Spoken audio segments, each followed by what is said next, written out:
izinkan saya menyampaikan ucapan terima kasih kepada Ibu Wakil Kepala Sekolah, Bapak Ibu guru yang pernah hadir di tempat ini untuk boleh mengikuti destinasi aksi nyata saya berupa budaya tersebut.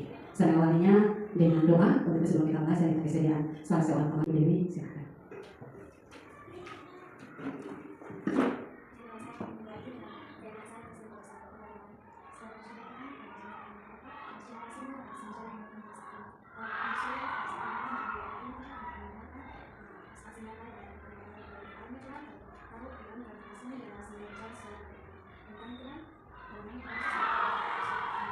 Teman-teman yang berada di tempat ini, kalau mendampingi anak pulang, kita lihat itu 2 orang nyontek. Kita jangan tegur, nanti sebentar ketika selesai baru kita panggil dia.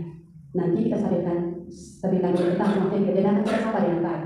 Selamat siang, mari silakan duduk. Setelah dia duduk, kita tanya, apa kamu tahu mengapa ibu datang ke sini? Pasti dia bilang, saya tidak tahu.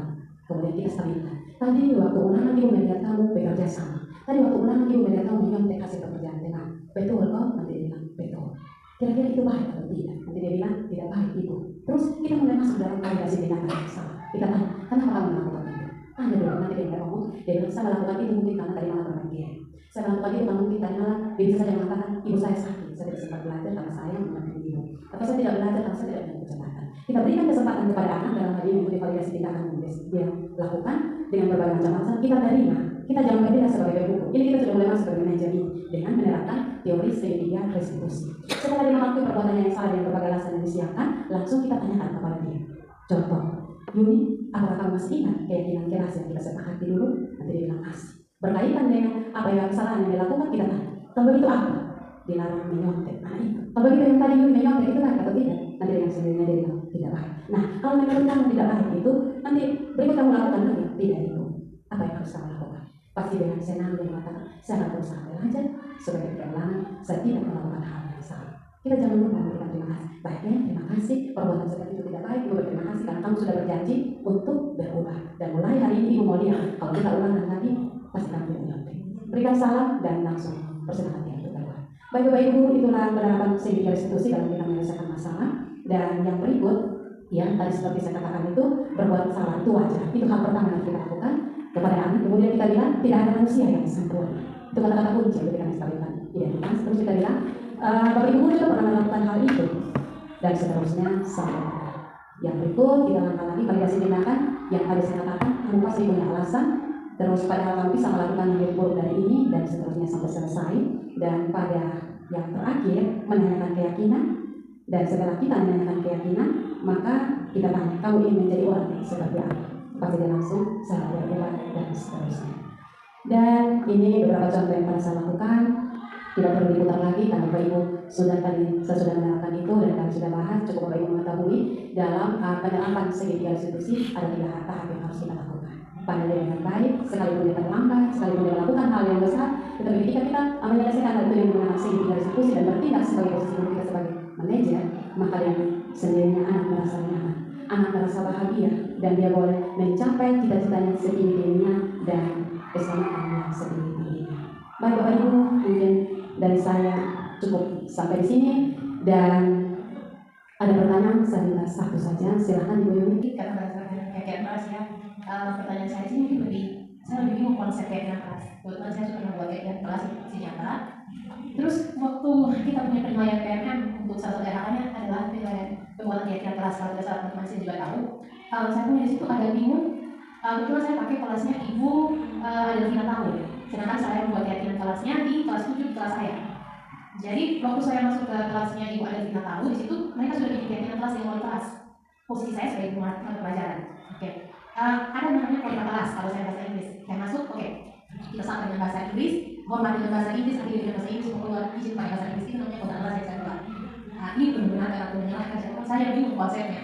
Jadi karena saya pikir, oh Ibu tahu sudah bikin keyakinan kelas di belakang 3. Jadi waktu saya diobservasi oleh Ibu kepala sekolah, saya bilang saya hanya mengingatkan kembali keyakinan kelas yang mereka sudah buat. Tapi ternyata saya di situ bilang miskonsepsi. Karena saya posisinya sebagai pengajar pelajaran, harusnya saya membuat keyakinan kelas yang sesuai dengan keyakinan kelas saya itu bahasa Inggris, di mana saya bilang lagi dengan cara, oke, kita start kelas berdiri dengan bahasa Inggris, akhir dengan bahasa Inggris, bertanya dengan bahasa Inggris, jadi 30% bahasa Indonesia, 80% bahasa Inggris. Nah, saya miskonsepsi. Jadi, apakah keyakinan kelas itu yang dibuat wali kelas, atau keyakinan kelas itu dibuat pada mata pelajaran? Mungkin itu yang saya tahu. Ini yang berharap agar ada pencerahan yang dengan keyakinan kelas. Sepengetahuan saya itu keyakinan kelas adalah peraturan yang dilakukan untuk ditaati oleh orang-orang yang berada di kelas itu. Yang kedua, keyakinan kelas itu dilakukan membuat rasa bersalah. Coba kita lihat di punya jawaban yang benar itu adalah pemantau. Kita suka tahu memang kios ada di sini sebentar harus beli. Pokoknya harus beli. Sementara yang pertama itu kita ngomong baik-baik. Nah, sebagai teman itu biasanya di saat kita marah punya orang-orang beriman, mungkin guru agama misalnya ngomong seperti itu. Kebanyakan kita guru agama dengan yang kita sebutkan doa gitu seperti itu. Kalau ke kami ini mungkin kami lebih banyak di hukum pemantau dan membuat rasa bersalah. Yang berikut contoh penerapannya. Apakah kamu tahu kesalahanmu? Kira-kira bagaimana kamu memperbaiki kesalahanmu? Ini yang kelembutan. Kita bertindak pada posisi guru bagian yang ke manajer. Baik, Bapak Mama, jawabannya adalah bagian manajer. Manajer ini akan saya jelaskan, kita lanjutkan. Nah, sahabat, pada bagian manajer itu kita pertama kita memanggil anak dengan ramah, kemudian menanyakan kesalahannya. Setelah kita bertanya, kita tidak langsung bertindak sebagai membuat rasa bersalah, tapi kita memberikan kalimat yang membuat dia semakin percaya diri untuk boleh mengungkapkan alasan mengapa dia melakukan hal itu. Nanti contohnya di akhir itu, nanti kita bilang, Bapak Ibu guru juga pernah melakukan hal itu. Bapak Ibu memanggil kalian kamu ke sini, bukan berarti mau mencari tahu siapa yang salah dan siapa yang benar. Cuma Bapak Ibu guru hanya memberikan solusi atau jalan keluar yang dapat kamu lakukan agar kesalahan yang sama itu tidak terulang pada pertemuan berikut. Itu kita dianjurkan untuk melakukan seperti itu. Kalau memang sudah seperti itu, kita kaitkan lagi dengan kesalahan dengan keyakinan kelas. Kita tanya, apakah kamu masih ingat keyakinan kelas yang kita sepakati di awal perjumpaan kita? Kalau dia bilang masih ingat, coba sebutkan. Setelah dia menyebutkan keyakinan kelas itu, maka kita tanya lagi, kira-kira kesalahan yang tadi kamu lakukan itu sesuai dengan keyakinan kelas kita atau tidak? Kalau dia bilang tidak, berarti apa yang harus kamu lakukan? Nanti dengan sendirinya dia memberikan alasan, dengan sendirinya dia mau berubah, dan perubahan itu dalam bentuk seperti apa, dia sendiri yang mengungkapkan. Kemudian kita tetap memberikan kepada dia ruang atau pujian, baik pertemuan berikut kiranya kamu tidak melakukan hal itu. Nah, berkaitan dengan itu ada penjelasan menyangkut dengan keyakinan kelas. Ibu tahu pernah menyampaikan kepada kita, tetapi mungkin itu hal baru sudah dilakukan oleh beberapa kelas, tetapi kelas-kelas tertentu belum. Karena mungkin waktu dan juga memang kita mungkin berbeda-beda. Hal pertama itu keyakinan kelas itu bersifat abstrak atau nyata. Yang berikut berupaya pernyataan universal. Yang ketiga berupaya, dan yang ketiga dibuat dalam pernyataan positif, tidak boleh negatif. Yang keempat sedikit saja agar mudah diingat. Yang kelima sesuaikan dengan kondisi kelas. Yang keenam sesuai dengan kondisi kelas yang mudah diterapkan. Dan yang terakhir semua warga mudah diterapkan, semua warga sekolah atau warga kelas dilibatkan saat membuat keyakinan kelas. Hal ini dilakukan agar ketika kita mengajar dan dia melanggar sendiri keyakinan kelas itu, kita panggil untuk menyelesaikan persoalan itu, maka dia ada bahan untuk disampaikan. Kadang sebatas kita melakukan keyakinan kelas, tetapi mau melakukan itu ada penundaan. Kita buat saja, tetapi dengan ingat tidak akan terlalu. Contoh keyakinan kelas seperti yang Bapak Ibu ketahui, ada beberapa di situ yang saya ambil, itu kita buat dalam bentuk seperti ini. Dengan contoh-contoh yang telah disepakati pada slide yang tadi itu nanti saya buat banyak. Misalkan dia 30 orang, dia 30 post-it. Dari 30 itu kita wali kelas atau kita guru mata pelajaran, kita baca supaya mereka dengar. Nanti kita baca di pekerjaan dia senang. Terus kita gabungkan kalimat yang sama dengan menggunakan kata-kata yang positif. Ingat tidak boleh panjang, pendek supaya mudah diingat dan dapat menerapkan dengan baik. Di situ saya berikan contoh, misalkan kita bilang bekerja sama menjaga kebersihan kelas. Itu mereka sepakati, menjaga dan meletakkan barang sesuai tempatnya, saling peduli, menghargai, terlalu banyak. Ini beberapa saat yang saya ambil, kiranya Bapak Mama dapat memahami dan dapat menerapkan di kelas sebagai wali kelas. Yang berikut adalah ada segitiga restitusi.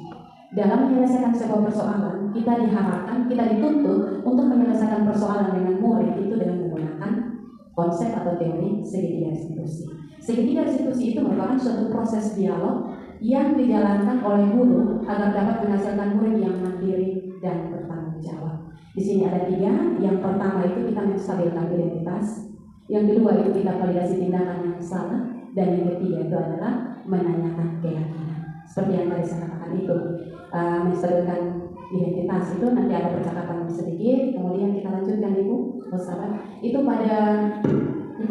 ada cara yang lebih efektif untuk mendapatkan apa yang kamu butuhkan, itu sebentar penjelasannya. Kemudian kamu tentu punya alasan mengapa kamu melakukan hal ini. Saya berikan satu contoh. Misalkan ketika dia menyontek saat kita ulangan, kita duduk di depan sebagai pemantau atau mendampingi anak ulangan. Kita lihat itu dua orang nyontek. Kita jangan tegur. Nanti sebentar, ketika selesai, baru kita panggil dia. Nanti kita stabilkan dulu kita semakin berbeda, kita sapa dengan baik. Nah, berkaitan dengan hal itu, pada budaya positif merupakan suatu cara penerapan disiplin yang mengajarkan anak bertanggung jawab dan menumbuhkan kesadaran serta memberdayakan peserta didik tanpa imbalan penghargaan atau ruang ancaman atau hukuman. Itu mengandung makna yang dalam. Biasanya kita lakukan itu dengan karena kita bilang bagus itu jarang. Kita sering marah. Kenapa kau datang terlambat? Kenapa kau tidak mengerjakan tugas? Itu yang kita lakukan. Sementara yang perlu kami bagikan di sini, guru dituntut untuk menciptakan peserta didik yang memiliki disiplin diri sehingga mereka berperilaku mengacu pada nilai-nilai kebajikan universal dan memiliki motivasi intrinsik dalam perubahan perilaku ke arah yang lebih baik. Artinya dengan tuntunan kita dalam menuntut, dia sendiri sadar bahwa saya berbuat ini baik tanpa dengan satu pemikiran bahwa saya melakukan ini saya dapat ruang dalam hal ini penghargaan. Mungkin kita memuji di depan anak-anak yang lain sehingga dia merasa dia paling bagus sementara yang lain itu tidak. Yang berikut kita masuk lagi baru di situ ada 3. Yang pertama jelas harus sesuai dengan profil pelajar Pancasila. Yang kedua ada satu program namanya Premier Years Program atau PYP. Di dalamnya terdapat toleransi, rasa hormat, integritas, mandiri, menghargai, antusias, empati, keingintahuan dan seterusnya sampai komitmen. Dan yang ketiga itu adalah keterampilan hidup. Masing-masing anak itu dia wajib memiliki keterampilan hidup dapat dipercaya. Artinya dalam segala sikap tingkah lakunya harus dapat dipercaya, kemudian lurus hati, menjadi pendengar yang aktif, tidak merendahkan orang lain dan memberikan yang terbaik dari dirinya sendiri.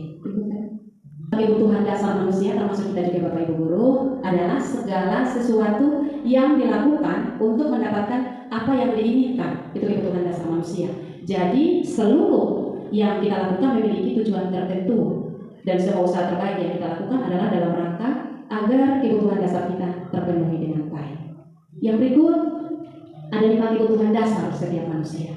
Yang pertama termasuk juga siswa. Yang pertama itu dia memiliki kebutuhan dasar untuk bertahan hidup. Yang dilakukan setiap hari itu mungkin makanan, minuman, tempat tinggal, keamanan dan kesehatan.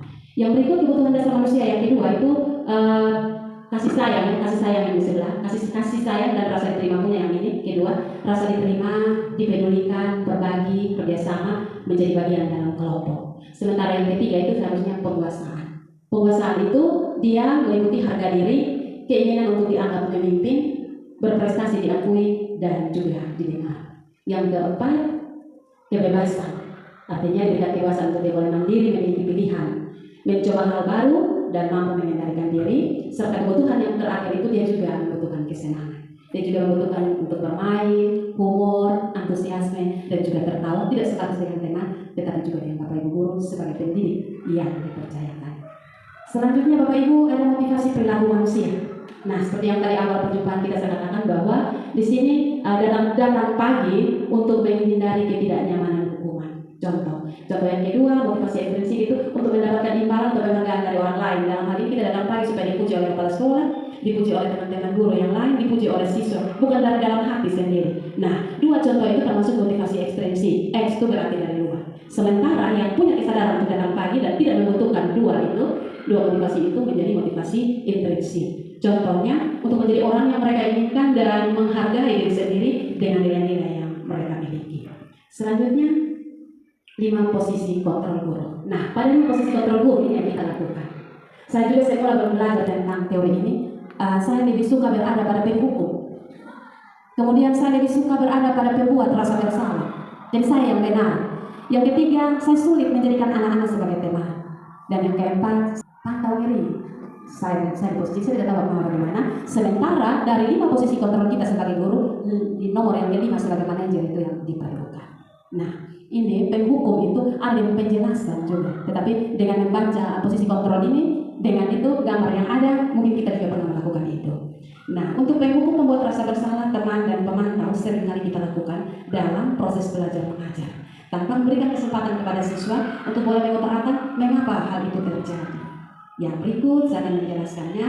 Contoh, sebagai satu contoh penerapan 5 posisi kontrol kita sebagai guru. kasusnya ada seorang siswa tidak memakai atribut sekolah secara lengkap saat upacara bendera. Nah, ketika siswa itu diperhadapkan kepada kita untuk menyelesaikan persoalan itu, maka ada seorang guru dia menyuruh untuk hormat pada bendera. Budaya positif itu ada di luar dari hati kita sendiri, ada yang dari luar. Misalkan begini, dia mau datang pagi, kalau didapat ujian, dia datang sekolah pagi supaya dilihat oleh kepala sekolah. Tapi ada budaya positif, mau puji atau mau dilihat oleh siapa atau tidak, dia tetap datang pagi. Nah, itu seperti yang tadi, dia tetap tidak mau buka. Itu sudah ada dalam pribadi diri sendiri. Baik, kita lanjutkan pada slide yang ketiga. Penjelasan untuk ke-6 hal ini, perubahan paradigma belajar, kemudian ada disiplin positif, nilai-nilai kebajikan, kebutuhan dasar manusia, motivasi perilaku manusia, dan posisi kontrol guru. Selanjutnya ditambah dengan keyakinan kelas, dan yang terakhir itu segitiga diskusi. Baik, untuk pembelajaran dengan paradigma baru, pembelajaran dengan paradigma baru ini merupakan pembelajaran yang dirancang berdasarkan prinsip pembelajaran berdiferensiasi, sehingga para peserta didik belajar sesuai dengan kebutuhan berdasarkan tahap perkembangan sesuai dengan teori psikologi modern untuk menjawab profil pelajar Pancasila. Profil pelajar Pancasila itu masih ada kaitan dengan visi guru penggerak yang telah kita sepakati bersama pada pertemuan kita awal. Jadi ini kita buat anak untuk dia merasa senang, bahagia, nyaman untuk menggapai cita-cita, bahkan menggapai impian yang diharapkan dengan penuh kebahagiaan. Yang berkonsepsi tentang teori kontrol, ilusi guru mengontrol murid, itu diskonsepsi atau ada pemikiran yang lain. Yang kedua, pemikiran lain terkait dengan ilustrasi bahwa kritik dan membuat rasa bersalah mampu menguatkan karakter. Nanti penjelasannya saya jelaskan sebentar. Kemudian ada ilusi atau pemikiran bahwa semua penguatan positif efektif bermanfaat, dan yang terakhir itu ada ilusi bahwa orang dewasa berhak memaksa. Nah, miskonsepsi tentang teori kontrol ini yang biasa dilakukan oleh guru masa kini. Dalam kontrol murid, seringkali kita melakukan dengan paksaan. Kita marah. Nah, sementara ini menuntut untuk kita menuntut siswa dengan penuh kesabaran, menuntut siswa dengan latar belakang kemampuan yang berbeda-beda, dituntut untuk kita boleh memberikan kepadanya kebahagiaan. Itu dilakukan atas kesepakatan wali kelas dan juga murid. Sehingga tadi saya katakan bahwa ketika kita melakukan keyakinan kelas, berikan kesempatan kepada siswa untuk sendiri menyampaikan kira-kira apa yang perlu disepakati. Dari sejumlah kesepakatan yang ada, kita tulis atau mungkin dalam bentuk post-it, kita gabungkan dan disesuaikan dengan anak. Misalkan tadi saya menanggapi apa yang dikatakan oleh Bu Yuni, boleh saja menggunakan bahasa Inggris, tapi apakah di dalam kelas itu semua bisa? Nah, dalam tanda kutip keyakinan kelas itu tadi pada poin yang berikut itu dia bilang dibuat tidak di atas, dibuat dalam pernyataan positif sedikit saja agar mudah diingat, sesuaikan dengan kondisi kelas sehingga mudah diterapkan.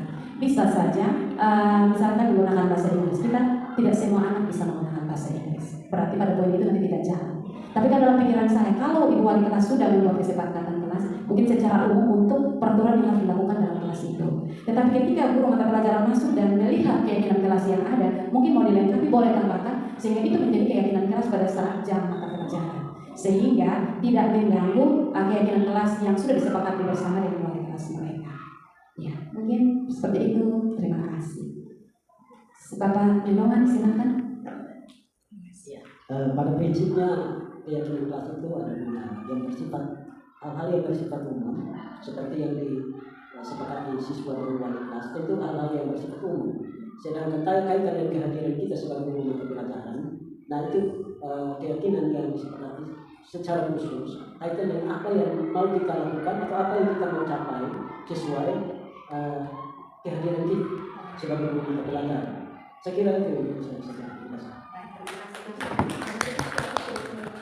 Baik, Bapak terima kasih juga berpikir seperti itu. Mungkin Bapak Ati, silakan. Terima kasih Ibu. Untuk keyakinan kelas itu, setiap saya kita semuanya harus kuat. Karena di dalam kelas itu juga saya ada sempat buat keyakinan kelas juga. Dan itu berkaitan dengan kesepakatan itu. Setiap kali saya masuk itu keyakinan kelas itu harus dibuat. Jadi keyakinan kelas itu kami sudah sepakat bersama dengan siswa. Jadi kalau ketika siswa ada yang melanggar, nah itu yang sanksi sudah ada. Ada yang bilang harus baca Pancasila, ada yang bilang harus undang-undang. Nah, ada yang tidak tahu undang-undang itu yang mereka tolak bilang harus Pancasila. Nah, ketika kita di dalam kelas kita mengajar, kalau mereka ribut juga, itu kesepakatan kelas itu kita sudah lakukan dan kita buat sesuai dengan kesepakatan kelas yang kita sudah lakukan di kelas. Itu yang saya sampaikan. Bapak Akti, di sini ada yang perlu saya tanggapi, mohon maaf. Untuk menyamakan persepsi kita menyangkut keyakinan kelas, setahu saya keyakinan kelas itu dilakukan satu kali di awal perjumpaan. Jadi keyakinan kelas atau peraturan-peraturan yang dilakukan yang telah disepakati oleh siswa di kelas itu bersama dengan guru itu dilakukan pada awal. Sehingga ketika kita masuk tidak selalu kita membuat keyakinan kelas. Jadi keyakinan kelas itu paten. Sehingga tadi saya bilang ketika melakukan keyakinan kelas, merancang sebuah keyakinan kelas, berilah kesempatan kepada siswa untuk dia sendiri memberikan dia punya pemikiran. Kira-kira apa yang perlu ditaati di kelas itu, sehingga tidak terkesan keyakinan kelas itu kita sendiri yang kuat. Nah, jadi kita melakukan persepsi satu kali. Jadi waktu dia melakukan kesalahan kita langsung tanya pakai itu alternatif pilihan yang tadi. Apakah kamu masih ingat keyakinan kelas yang kita sepakati di awal perjumpaan kita? Nah, itu kalimat-kalimat inti yang kita pakai untuk menyelesaikan sebuah persoalan. Itu saja, mohon maaf, terima kasih.